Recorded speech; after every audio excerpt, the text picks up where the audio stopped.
Kwa majina naitwa Hussein Masakula, ila wengi wanapenda kuniita Dunga Kispoti au mwalimu wa michezo na burudani. Dunga manake mtu wa kazi, yani kizingua na kuzingua. Bwana, ukiwa chuo bwana, kuna baadhi ya mambo yani nayachukia kweli, yani na mind. Jambo la kwanza ni kwa masiala. Yani kuna baadhi ya masiala najiona wao ndo wao sasa, kwamba yani wanachukua mamlaka ya lecture. Kwa mfano unakuta siala anakuelezea jambo, yani baada ya kuelekeze vizuri, yeye anakuambia yani kama ndo lecture.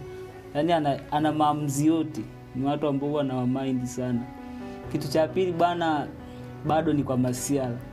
Unakuta kipindi labda mwalimu ameishia kipindi, wao wanamchukua mwalimu mwingine kwamba kuna kipindi kimeahirishwa. Baada mkae mrelax, mnarudi tena kusoma. Ni kitu ambacho pia na kimaindi. Alafu kitu kingine bana, mimi bana kwenye akili zangu ni kama nasahau sana.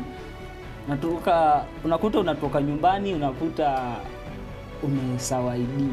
Sasa ile kufika getini bwana, unakuta kuna walinzi pale wanakukaba, hauna idea uingie. Kueleza hivi haueleweki. Kwa hiyo inabidi tu rudi nyumbani ukapumzike, maana unaona tena jao kutoka nyumbani tena urudi chuoni. Ndio baadhi ya vitu ambavyo navichukia mimi.